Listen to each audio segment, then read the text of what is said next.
নায়ক শাকিব খান ও উঠতি নায়িকা পূজা চেরির প্রেমের গুঞ্জনে সরগরম সিনেপাড়া। এরই মধ্যে এই নায়িকা যুক্তরাষ্ট্রের ভিসা প্রাপ্তি যেন আগুনে ঘি ঢেলে দিয়েছে। দুয়ে দুয়ে চার মেলাতে বসে গেলেন সমালোচকরা।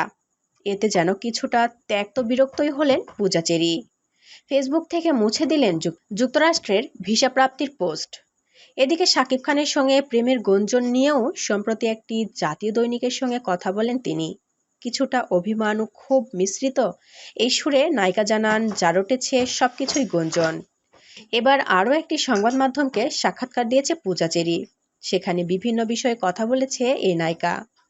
এখন ঢালিউডের সর্বকনিষ্ঠ নায়িকা পূজা চেরি। পড়াশোনা আর অভিনয় দুটি একসাথেই চলছে, সমস্যা হচ্ছে না? জানতে চাইলে পূজা বলেন, দুটোর প্রতি সমান ভালোবাসা থাকলে কোনো সমস্যা হয় না। তবে পড়াশোনার চেয়ে অভিনয়ের প্রতি ভালোবাসা বেশি।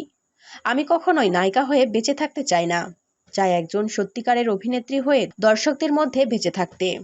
সেই ছোটবেলা থেকেই তো তা শিখছি, আরও শিখতে চাই। প্রতিনিয়ত শেখার মধ্য দিয়ে যাব। দর্শকদের ভালোবাসা আর সমর্থন পেলে আমিও একজন সবার প্রিয় অভিনেত্রী হয়ে উঠতে পারবো বলে আমি বিশ্বাস করি। আপনার বয়সের তুলনায় কাজগুলো বেশ বড় বড়, এটি কিভাবে করলেন? এ সময় পূজা চেরি বলেন, আমি যখন ক্লাস 4-এ পড়ি তখন ছোটদের একটি ফ্যাশন শোতে আমাকে দেখে এক নির্মাতার পছন্দ হয়। তখনই তার সাথে কাজ করার সুযোগ আসে। আমি অনেক ছোট ছিলাম তখন, কাকে পরিচালক বা কাকে প্রযোজক বলে জানতাম না। আমাকে অভিনয় করতে বলা হতো, আমি করতাম। ভয় কাজ করত, যদি না পারি, যদি আমাকে কেউ ধমক দেয়, এই ধরনের একটি ভয় কাজ করত। তবে সবসময় আমার পাশে আম্মু থাকতো বলে ভয় বেশিক্ষণ থাকতো না। তাই অনেক বড় বড় প্রজেক্টে নিজেকে সম্পৃক্ত করতে পেরেছি। এ সময় ব্যক্তিগত বিষয়েও কথা বলেছে পূজা চেরি।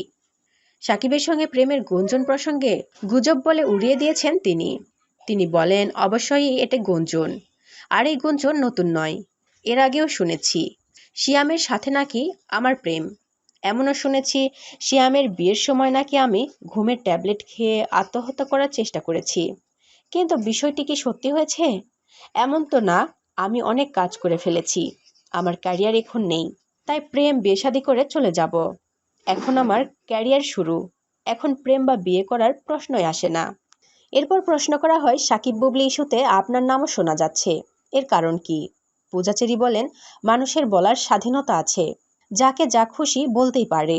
এখানে নিয়মকানুন বা যুক্তির দরকার হয় না, ন্যায় অন্যায় বিচার আসে না। ইচ্ছে হলেই কাউকে নিয়ে মনের মতো গল্প বলা যায়। আমি এই স্বাধীনতার বলি হয়েছি। বর্তমানে শাকিব খানের সাথে আপনার প্রেম চলছে, এই আলোচনাটি কেন এলো? এর উত্তরে পূজা চেরি বলে, মনে হয় এর প্রধান কারণ আমার নীরবতা। আমার ছোট্ট ক্যারিয়ারে যখন যে নায়কের বিপরীতে অভিনয় করেছি, সেই নায়কের সাথেই প্রেমের গুঞ্জন চাউর হয়েছে। শাকিব খানের বিষয়টি আমি সেরকম মনে করে চুপ করেছিলাম। তাই যে যার মতো করে গল্প বলে যাচ্ছে। কেউ কি দেখেছেন আমি ও শাকিব খান একসাথে কোনো রেস্তোরাঁয় বসে খাচ্ছি বা হাত ধরে আমরা হাঁটছি? কিছুটা প্রমাণও তো থাকতে হবে, তাই না? তবে মিথ্যা বলবো না, প্রেম তার সাথে করেছি, সেটি চরিত্রের জন্য, সিনেমার জন্য। আমি এর আগে শিয়ামের সাথে, আদ্রিতের সাথে রোমান্টিক দৃশ্যে অভিনয় করেছি, যার কারণে প্রেমের গুঞ্জন উঠেছিল। এবার শাকিব খানের সাথে পর্দায় প্রেম করলাম, মানুষ বাস্তবে প্রেম বলছে। সাকিবের বাসায় বুবলির সাথে আপনার দেখা হয়েছিল এবং দুজনের মধ্যে নাকি ঝগড়া হয়েছিল, আসলে ঘটনাটা কি? এর উত্তরে পূজা চেরি বলে, আসল ঘটনা খুবই ভয়ঙ্কর, কারণ এ বিষয়ে আমি কিছুই জানি না। তবে শুনেছি, আর শুনে সত্যি অনেক অবাক হয়েছি। এটি কিভাবে কি হলো, কোথা থেকে এই খবর বেরোলো, আমি জানি না। চরম মিথ্যে কথা। আমার সাথে বুবলি আপার দুদিন দুটি অ্যাওয়ার্ড শোতে দেখা হয়েছিল, কথা হয়েছিল একটি শোতে, জাস্ট হাই হ্যালো হয়েছে, এতটুকুই। যারা এসব কথা বলেছে তারা প্রমাণ দিক যে আমরা শাকিব খানের বাসায় মারামারি করেছি। এরকম কোনো মারামারি গ্যাঞ্জাম হয়নি। আমি যদি মিথ্যা বলি আমার ক্যারিয়ার ধ্বংস হয়ে যাবে, আমি ধ্বংস হয়ে যাব। এভাবেই বললেন পূজা চেরি।